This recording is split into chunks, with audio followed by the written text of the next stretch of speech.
Hi folks, and welcome to today's video, the right way to strengthen your core with a disc herniation, the 7-step method. Now, first time here, my name's Colin. I make a lot of great content for folks out there suffering with low back pain problems such as herniated discs, bulging discs, lumbar stenosis, lumbar arthritis, sciatica. If that's you, then hit that subscribe button. I myself, I brought myself back twice from an L5-S1 herniation across a 20-year time period, and I make a lot of good content to get folks like you back on the road to pain-free recovery. So without further ado, let's get into today's video.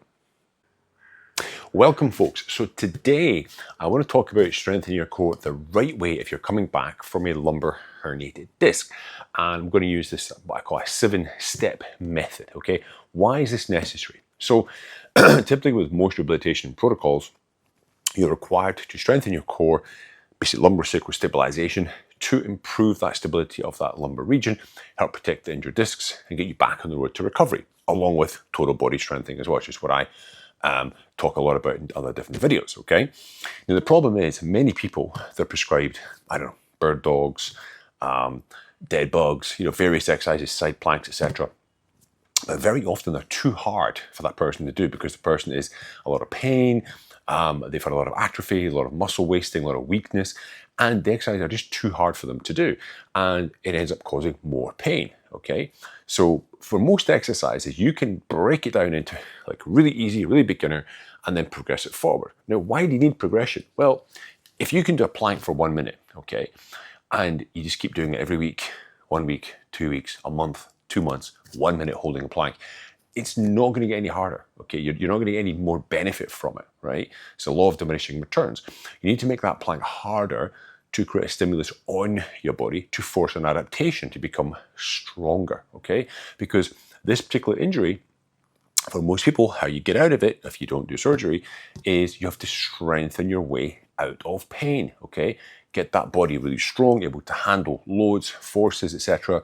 On the muscle tissue, so it doesn't go into that injured disc area, okay? Or you're able to stabilize the area enough when you do various movements that you don't exacerbate that injury.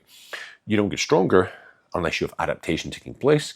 Adaptation takes place with stress, with overload on those tissues. If I keep doing the same thing with the same weight, the same intensity, I will not progress. However, like I said earlier, if the exercise is too hard, you will break down and you won't progress either, okay? So I can take most exercises and I can break them down into 7 steps overall, going from the most difficult, okay, down to the easiest. Now, I'm going to use today kind of, I wouldn't say it's an unknown exercise, but it's one that I think is definitely underrated, not used enough, and it's called, I call it stirring the pot, okay? Not stirring up issues with your in-laws, right? Stirring the pot exercise with a Swiss ball, all right?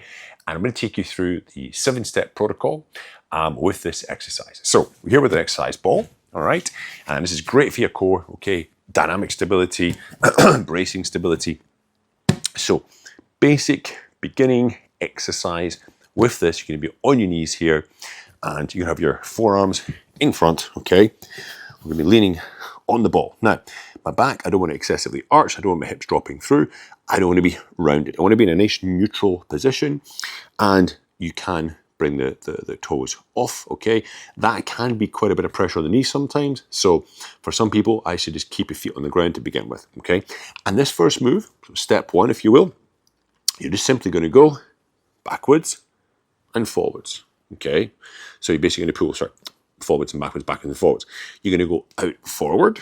As my arms go further away from my body, I have to tense, I have to brace that core to stop my body falling through, okay?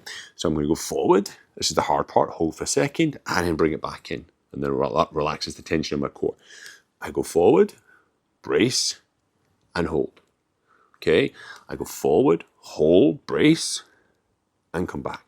Now, if I do take my feet off and I go forward, that's significantly harder, okay? And then bring it back in. All right, but I said we will start with the feet on the ground. Now that's level 1, okay, just to get you used to this actual motion of bracing the core, letting the ball roll out in front of you. Now the next one is going to be from side to side. So I'm here like so, and I just go over to one side and back to the center, over to the other side and back to the center, just to show you from the front. And of course here, we're working on sort of to avoiding the spine from rotating, okay? So it's sort of counter rotation exercise. So I'm here like this, And all I do is, not a very big movement. Okay, I go here, over to the side, brace my core, and you'll feel it when I go to the right, I feel a lot more in my left side of my core. Bring it back to the center. Over to the side, back to the center. Slow and controlled movements, nothing jerky, not too fast, we're not using momentum here, okay? So that's level 2 is side to side. Now number 3 is actually going to be the stirring the pot motion, and you'll see where this exercise got its name. So I'm here like so, okay, I'm on my knees there, and I'm going to move the ball out in front of me in a circle. So I go big circle, like I'm stirring a pot, in close to me, out in front. If you're clicking, that's my elbow, don't panic. Like so. I may do 6 in one direction, and I go back the other direction. And of course, as I go out in front, I'm having to brace that core. Okay, it's angular, so it's a bit more difficult. And bring it back in. Nice, smooth, controlled motion, okay? 6 one direction, 6 other direction. So we would call that step 3, okay? Stirring the pot on the knees. Now, how do I progress from this? Okay, what we're going to do now, we're going to bring the body off the ground, all right? And we're just going to do a static plank contraction. So what we're going to do, we're going to come up onto our feet here, okay? And we're just going to have the ball in front, carefully, okay? We're going to get on the ball, forearms here, put my feet on the tiles. Okay, now, again, in this position, I don't want to be dropped through, I don't have my ass in the air, okay? Try to find a neutral position, squeeze your glutes, brace your core, and you're just going to hold that position. So it's a form of a plank with an unstable sort of front part of your body here, top part of your body, and you're just going to hold that. When you come out of this exercise, carefully place one knee down and the other knee down, okay? Don't drop your knees on the ground, don't try to push out of it, control down. So I would call this basically level 4, stirring the pot. Okay, basically it's a plank position. So we've now moved from level 1, level 2, level 3, on to level 4. We're getting into the standing position, which has become much, much harder. Now, level 5, you may guess what comes next. Okay, we're in this, again, position here. And let's just get a little bit further back. It's better. Here, and I'm just going to go forward and back. Again, bracing that core, forward and back. Forward and back. And you may only do 6, 8, 10. Okay, like 1 and back, 2 and back. Make sure you're taking your 60-second rest before you do another set or another exercise if you're doing a circuit of exercises. Yeah. So level 5 there on the step ladder, front to back. I'm sure you can guess what comes next. Level 6, yeah, that is going to be side to side. So I'm here, I brace again, over to my right a little bit, center, brace, left, center, brace, right, center, brace, and so on. And then, of course, the penultimate, okay, the ultimate, the final, is going to be level 7, which is going to be the actual stirring the pot, the circles, clockwise and anti-clockwise. So I'm up here like so, and I'm going to go out in front, make a circle, bring it back in. Now you can do alternating, you can go one circle one way, one circle the other, or you can do 4 to 6 in one direction, 4 to 6 in the other direction. But make sure you try to brace that core really tight, don't let it drop through, okay? Try to avoid having your bum in the air, that will actually make it a lot easier, okay? But it's much more stress on the upper body. Try to maintain a kind of neutral 45-degree angle if you can. Another tip as well, make sure your ball is well pumped up.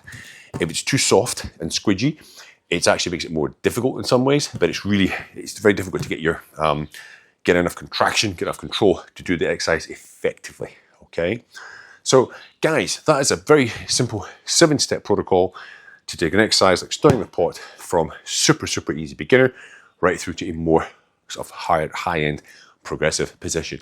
And you're going to need this, okay, if you want to have a successful herniated disc recovery. You're going to have to, basically what's called graded exposure, increase the load upon the body in a stepwise fashion, harder exercises, holding for longer, lifting more weight, etc., as you go down the rehab protocol, month by month, etc., to get to that point of being able to do more with much less pain and eventually drop your pain to 0. Yeah. Now, folks, you may have questions on this. Please hit me up in the comment section down below. If you are struggling with your own sciatica back pain, sciatica leg pain, sorry, lower back pain, herniated disc stenosis, reach out to me. I do a free advice call. There's a link down in the description there. Give you 45 minutes, an hour of my time. Give you some good tips, advice to get you back on the road to pain-free recovery, okay? So folks, again, if you enjoyed the content today, please subscribe for more great content. Don't forget, of course, to like and share, and I'll see you all next time. Have a great day.